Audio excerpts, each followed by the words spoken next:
So morning comes, and it's the day after. I'm only sleeping an hour or so in a bed that has an inflatable mattress that moves as you sleep. Moves all the time. Every couple of minutes, your leg raises a little bit. Your back moves. Your others might move. The whole time you're in bed. There's no way to turn it off. It is what it is.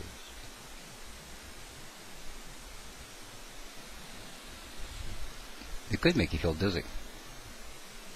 So morning comes. I'm awoken, sleeping soundly, and I hear my name. Poe?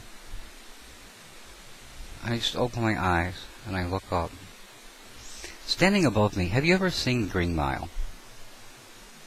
The main actor in The Green Mile, the black guy that they put in jail that heals the mouse eventually, that guy is standing above me. He's wearing the county jail orange jumpsuit. He has something metal in his hand. I can't really see what it is as my eyes kind of adjust to the light.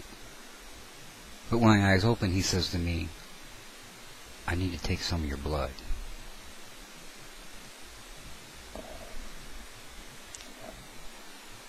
takes a minute for it to sink in. Now I realize what's going on. This is for the heart work, and so they can do more blood tests on me. He's the guy from hematology. But the idea of the red jumpsuit or the orange jumpsuit, frankly, guys, really bad idea. He's one of the vampires. Real nice guy. His name's Poe, DuPont, Doopy, I don't remember, but it's Dutch. Which is interesting because Pose is also Dutch. I believe it's Dutch. It doesn't mean anything nice. My name is Raven Pose. And Pose refers to a female genitalia. It's not a nice word, but it makes me understand why people often follow me on YouTube and other places, because after all, who could resist a raven pussy? So, Doopy Doo is trying to move tables out of the way and make access to my arm easier. And I said to him, wait a minute, let me help you out. So they have this table, the legs go under the bed, and then the table sits over the bed.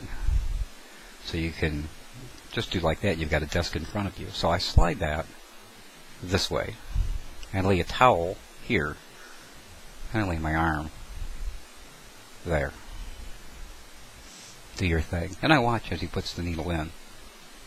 He's pretty good. For some reason we're having some trouble getting a vein, and that's usually not a problem with me. Usually my veins are quite prominent. You can usually see my veins pretty good. On this hand even better. Perhaps not in this light. But my veins pop. But he finds the vein. He goes in, fishes a little bit, and he gets it, and the blood starts to flow. A couple of seconds, he's done. He thanks me for being such a good patient, and bids me be well, and leaves. I stretch, set the electric bed up, and get out of the hole that feels like it's 3 feet deep in the center of the bed. Apparently this thing has blown air around me, but not under me.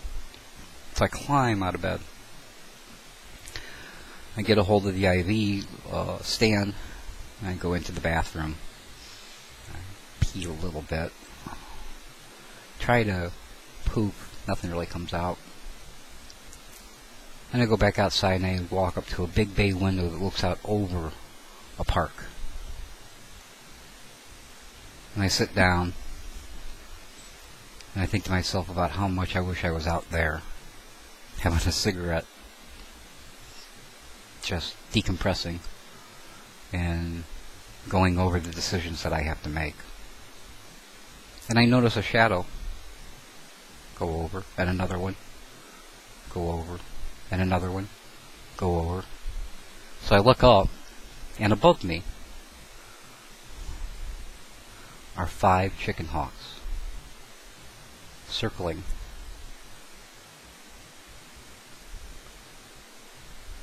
Like the buzzards at Hinckley, right above me inside this big window. It didn't occur to me at the time what a great selfie that would be. It wasn't until I was explaining to my brother that came to light. I get on the phone and I order breakfast. Now this hospital doesn't have trays that come at a predetermined time, and there's no dietitian that tells you what you're going to eat. At least for me, there was no dietitian that tells me what it is I can eat. Instead,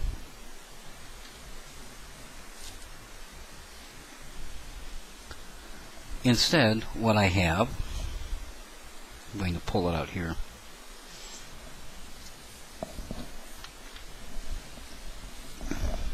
It's my welcome packet. Instead, what I have is this beautiful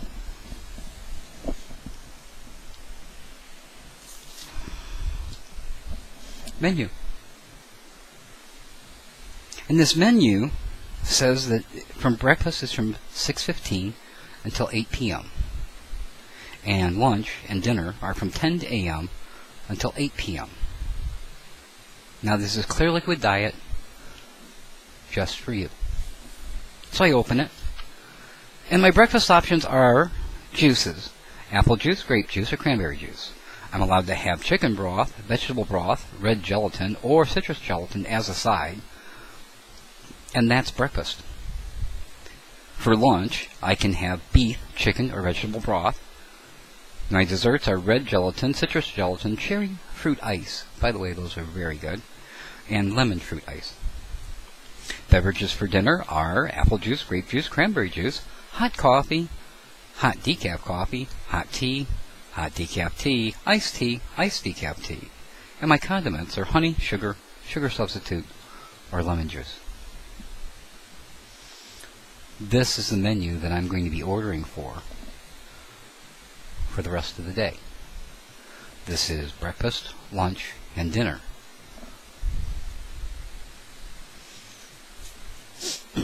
The only thing that I'm upset about is that I can't get creamer for my coffee.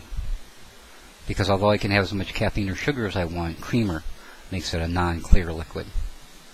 I guess my body would use it differently. So, first time I see the nurse, I say, I don't know who's responsible for this, but him and I need to have a talk. I'm not looking for a different menu. I'm looking for a special privilege to have a couple creamer packets. That's all I want. It's not too much to ask from somebody who's just discovered they have cancer, is it?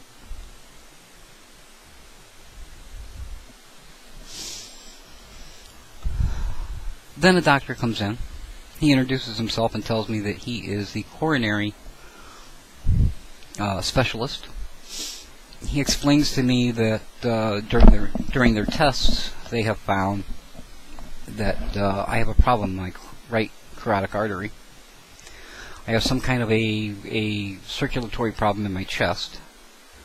Down on my abdomen, just by the below the navel, there's a blockage. He has checked he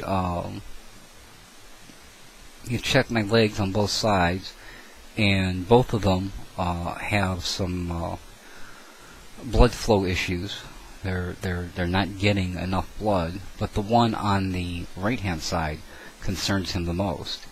And although he will have to do some catheterization or something like that in order to see how bad it is, he believes that all of those places are obstructed significantly enough that he's probably going to want to put stents in.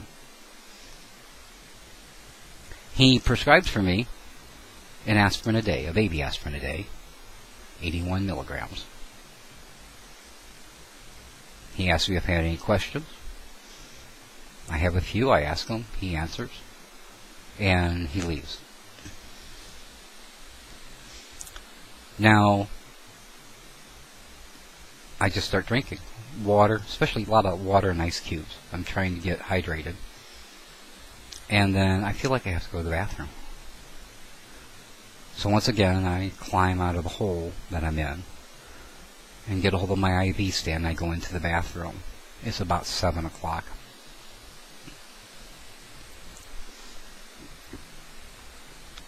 And I go number 2. Not a lot. Diarrhea. But it feels good to finally go to the bathroom. As I'm cleaning up, I go again.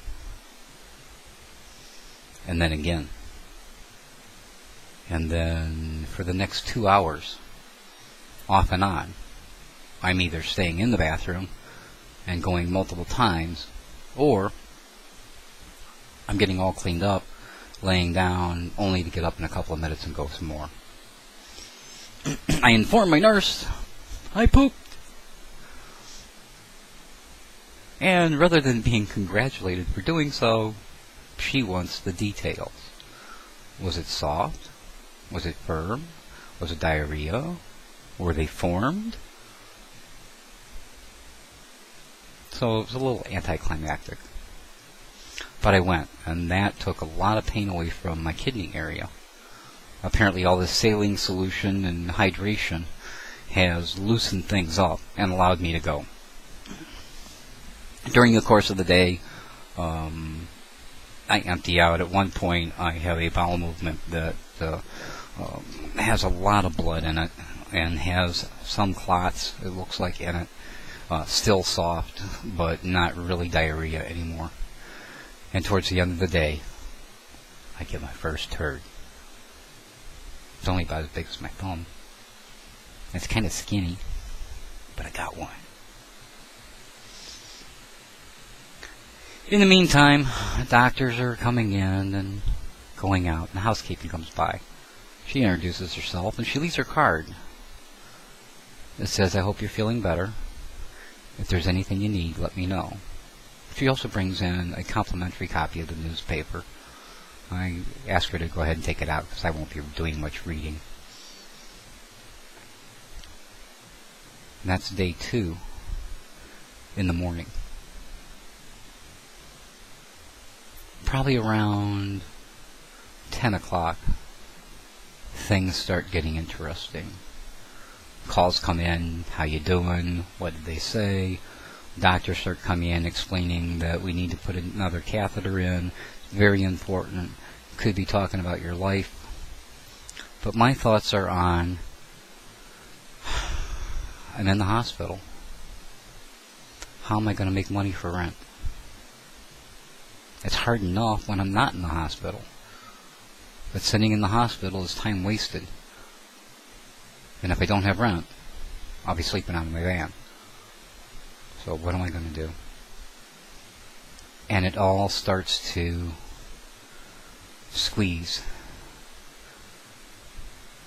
And makes my world smaller and smaller and smaller. I've got people coming in telling me all kinds of stuff and I'm not even hearing them. I'm at the end of my rope. I'm understanding that if we don't put the catheter in fact, the one doctor tells me, if we can't put the catheter in, if you won't let us do that, then you might as well just go home because there's nothing else we can do for you. That is the number one thing we have to do, is put that catheter in. Now the urologist comes in, and after he had explained everything, I may have caught this earlier, but He came in and explained everything and how important it was and stuff, but he was going to have to wait at least 12 hours in order to do anything, and he was going to stop me taking the aspirin, because taking the aspirin is a blood thinner, and he wasn't comfortable going in with my blood thinned in order to take the biopsy and, at least for him, hopefully take out whatever cancer was in there. I still haven't decided to let them do the catheter. I'm still stinging from the last experience. But it's dawning on me, and after the visit from the doctor, it says you might as well go home, that if I don't have the catheter in, I'm dead.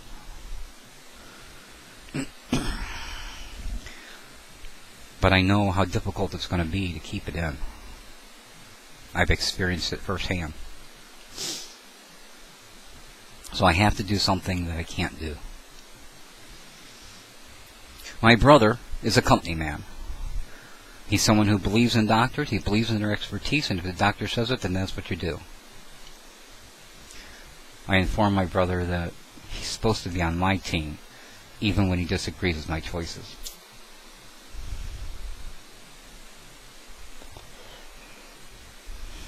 So my son finally, I messaged him and say, just want to let you know, I'm in emergency room. I came into emergency room last night, and I'm at the hospital, and I just thought you should know. I thought you would want to know. And I get a message back right away saying, why didn't you tell me sooner? And I'm on the way there. So at this point, I'm overwhelmed. It's more than I can take. There are no clearly defined exits at the end of the road that I'm sitting at. There are no positive, at least from my perspective at that point, there are no positive choices to make. There's one answer, and one answer only. The slam dunk. You're going to have the catheter in. It's the only option you have. There are no others. This is important. There are no other options. You must have this done. And I know that I can't do it. That if they put it in, it's coming back. I know it. I don't think it. I know it. But I make the decision that I'm going to give it my best try, since it's the only choice I have. So I let the doctor know, yeah, we'll do it. But under the condition that I want to be so drugged I don't even know my name when it happens. He said, we can do that.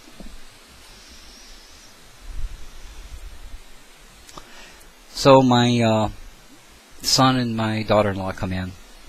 I talk to them for a little bit.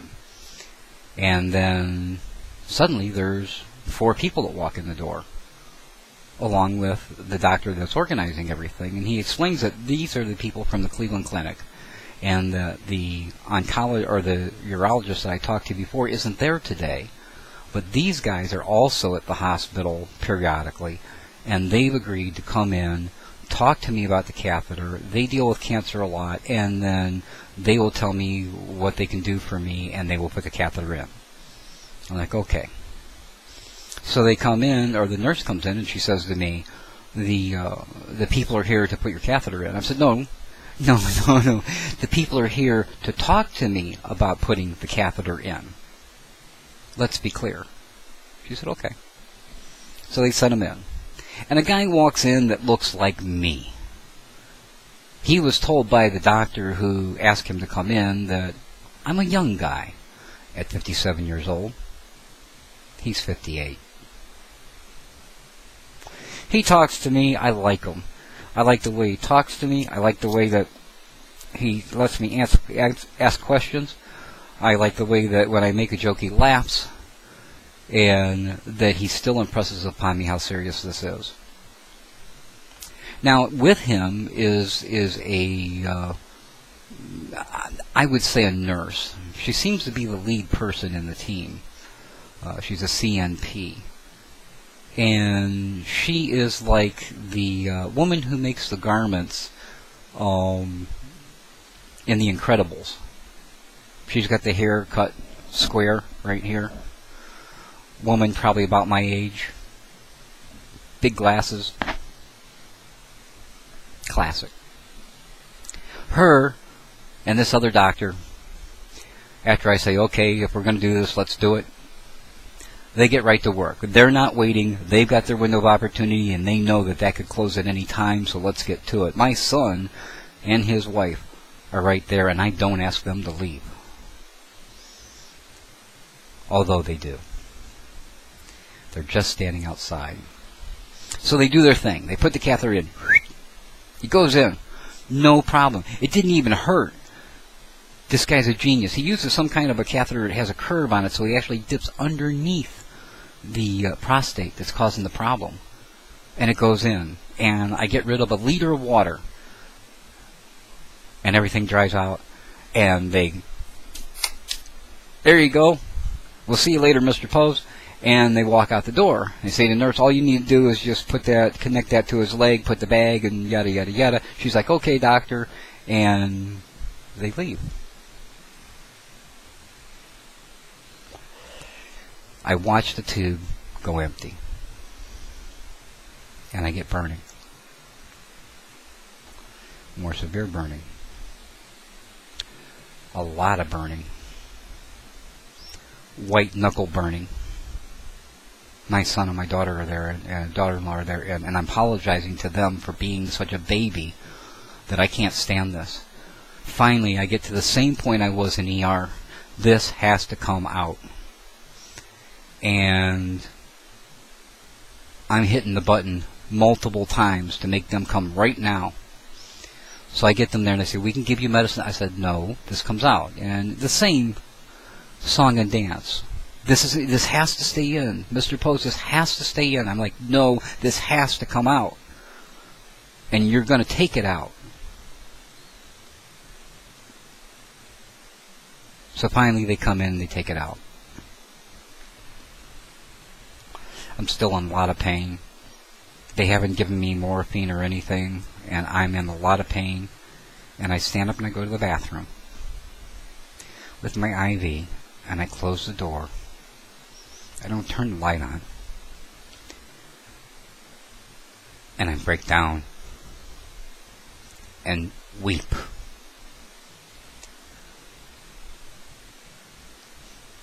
Because the one shot that I had to live,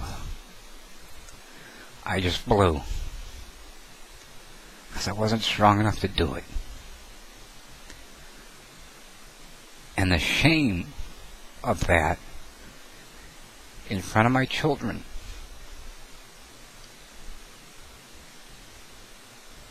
Finally, I snip it up, fight the tears back, wipe my eyes, run a little water, rinse my hands, wipe my face.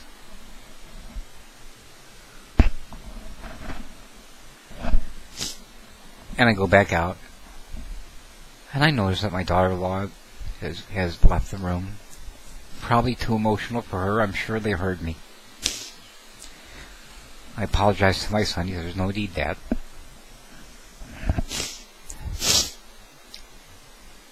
Fast forward about an hour later, the invincible lady comes in, and she explains to me, well, Mr. Haynes, if you can't keep a catheter in, there's only one other option. I'm like, there's another option?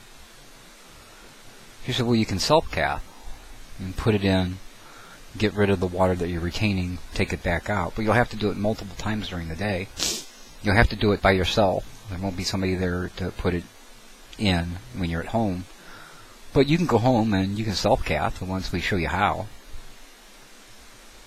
Like, why wasn't that the first option?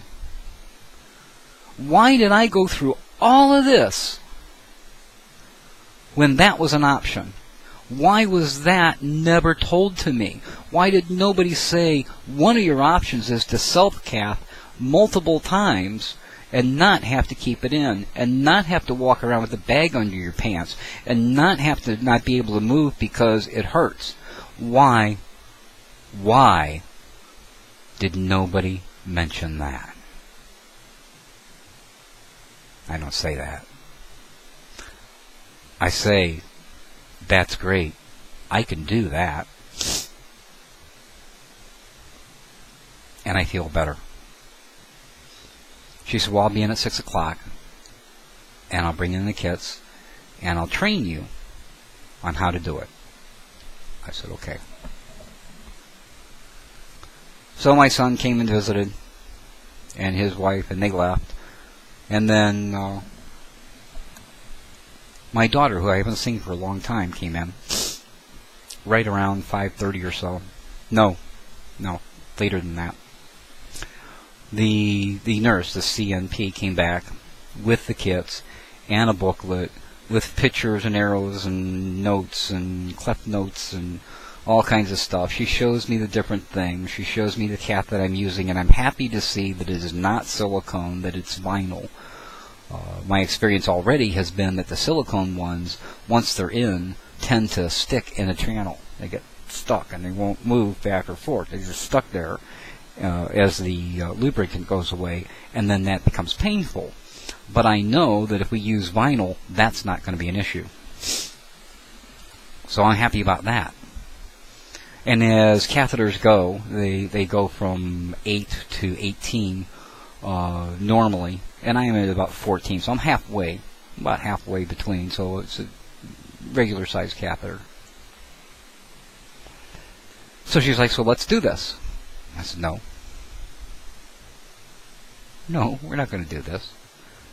She said, what do you mean we're not going to do this? I said, well, what I mean is, I needed you to show me the equipment, and I needed you to tell me and explain to me how we're going to do it, and about relaxing to get it in and stuff. I needed that training. However, if we try to do it right now, you're going to hover over me and try to make sure I'm doing it right, and you're going to be correcting me the whole time.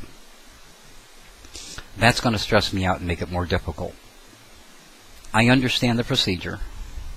I see what the equipment is, and I don't think I'll have any problems at all handling it.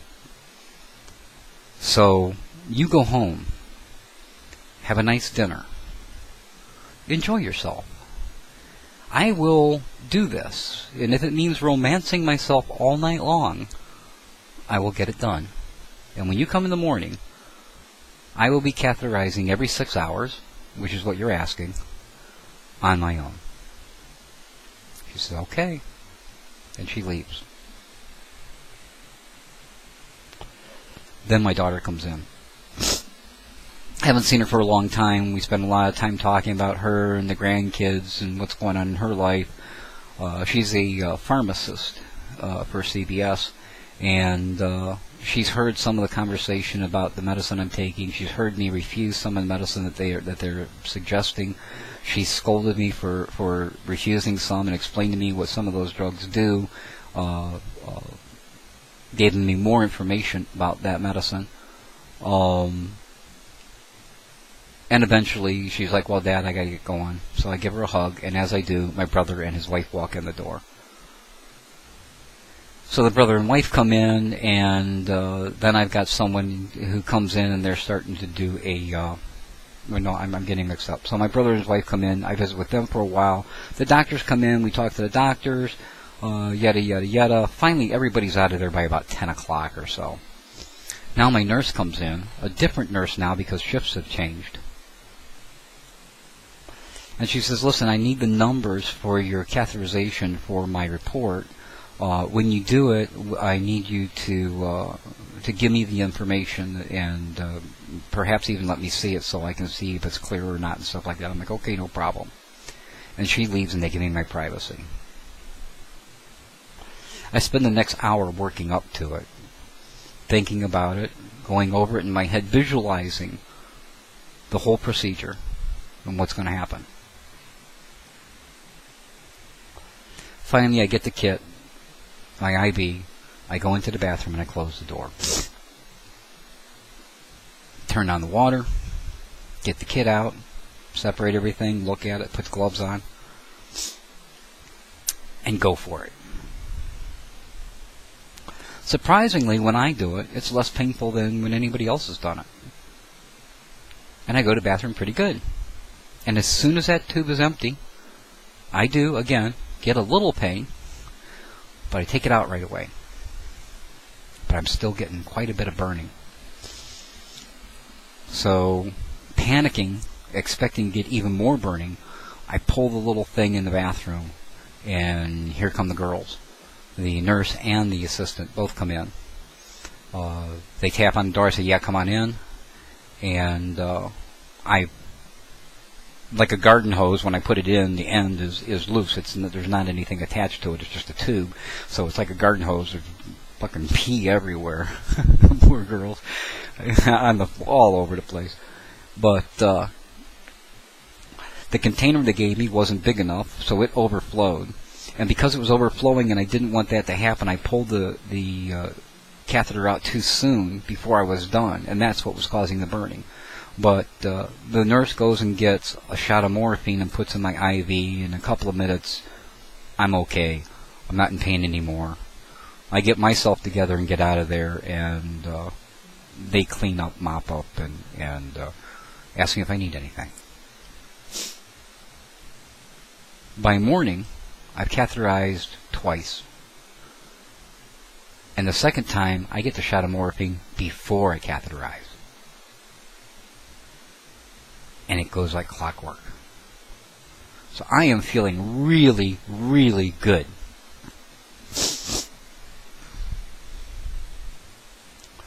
And then the Incredibles woman comes in, shaking her head. You're gonna have, what the hell happened? Like, what? She goes, I left you at 6 o'clock to do a catheterization, and you didn't do it until almost 12 o'clock. What in the hell happened? You're going to have to catheterize more than that. I said, look, when you left last night, I told you by the time you came in here, I'd be on a 6-hour schedule and doing it myself without assistance. I've hit my mark. I've done what I'm supposed to do. And you coming in here and scolding me because I didn't hit your schedule is bullshit.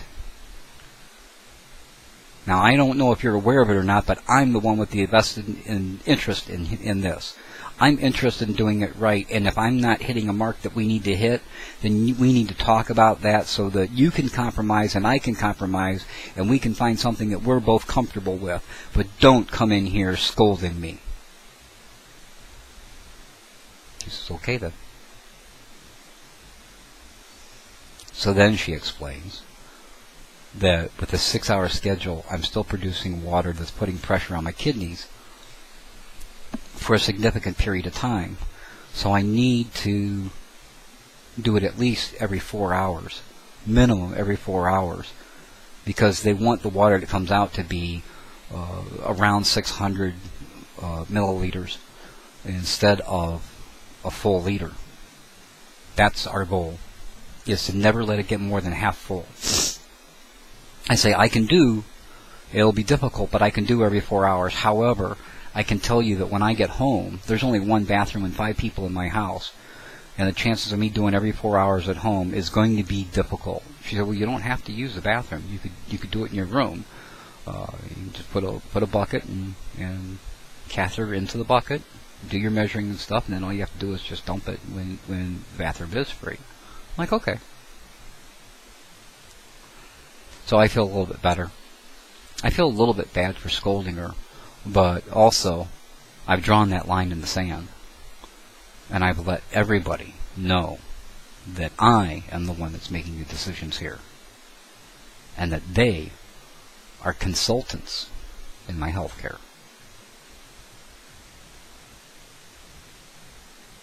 So that's day 2. Stay tuned. There's more. Until then, as always, you be well. This is Zen.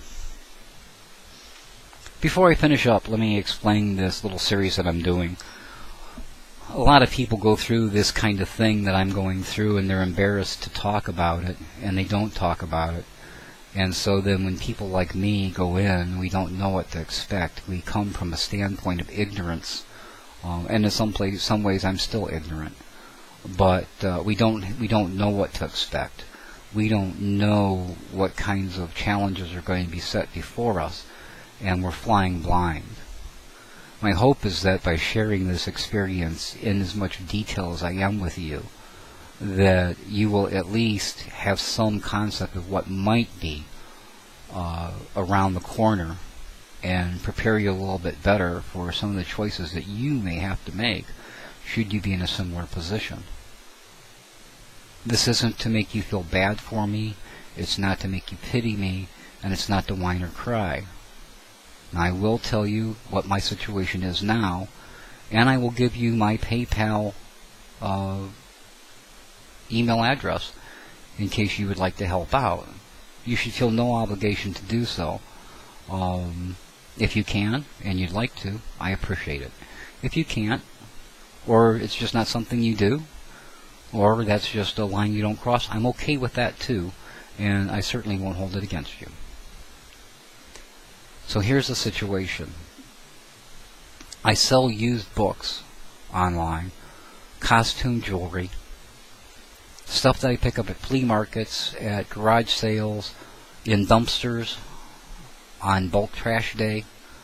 I make sure that things work, that they're good, that they're clean, that they're usable, and I find people who find value in them and will buy them for a significant reduction rather than if they're looking for it themselves.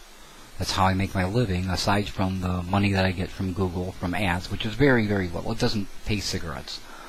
But through that and through some other things that I do online, that's how I make my living. That means I have to get in my van and I have to go and pick stuff off. And it means that I have to spend time with the garden hose sometimes outside, cleaning stuff off, washing stuff off, verifying stuff works, researching what it is, what its normal retail value is, what its used value is, and then assessing what the value is of it today, and then putting together an ad in order to put it online so that somebody will see it and buy it, and I'll be able to make my rent. Now, my rent is not expensive. It's $4.50 a month, and that pays for everything. The roof over my head, that takes care of my food, any game system that you can think of, Xbox, PlayStation, the newest system, and every time a new game is out, I have that at my disposal.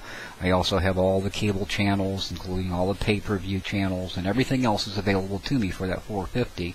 I also put gas in my van, and I get a hamburger from McDonald's once in a while, and every once in a while I get a nice Pizza Hut pizza.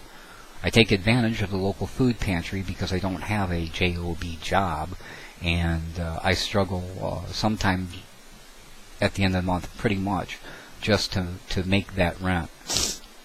Now, the guy that I live with, that I rent from, is not a tyrant. He has illnesses of his own. I don't see him very often. But the bottom line is that there are expenses for the house that have to be paid, and if I'm not paying it, then somebody else has to take my place to do so. So if I don't hit my mark, then somebody else will have to take my place, and I won't be here. So it's very important that I do the $4.50 a month, plus whatever else I can get together. And I'm selling all kinds of stuff, computer-related stuff. I just sold a 5th generation iPod in mint condition. I sold my kayak. I've got other stuff that I'm selling. That's how I make my living. With these new things that are going on, there's a significant reduction in the amount of getting in the van and driving around and paying in order to collect items to sell, and in order to collect books and things like that, in order to turn around. So as a result, rent is more difficult when I'm sick. And now with this cancer and hospital and catheterization, it's near impossible. I live off of what most people spend on coffee in a month, or sandwiches, or going out to dinner. But that's all I need. And on that, I live very well. My needs are small. It even pays for cigarettes, which I am not going to stop smoking, for those of you who are interested. I will tell you I'm a pack-a-day smoker, and while I was sick, one pack lasted 4 days. For me, that's sick. So there you go. I'm trying to get my rent together. I've got about 3 weeks to do so. If you'd like to help me with that, help me pay for medications and stuff, which are new expenses that I didn't have before, please feel free to donate whatever you can to my PayPal, mrzenarcher@gmail.com. I'll put it in the description. If you can't, you're unwilling to, you wish you could, but it's just not going to work out, or that's a line that you've decided that you don't cross, I'm okay with that. I don't hold it against you. I am very appreciative to those people who have and are sending me what they can. But please, don't go out of your way. If you have a little extra, you want to buy me a coffee or a hamburger, by all means, use that email and help me make my rent at the end of the month, and maybe have a iced hazelnut coffee from McDonald's. So yeah, I guess, you're going to say, is he e-begging? I don't mean to be e-begging. I'm just saying I know that some of you would like to help, and I'm not going to turn down help when I need it as badly as I do. So I'm making it easy for you to help me. So there you go. Until next time, as always, this is Zen saying you be well and careful out there.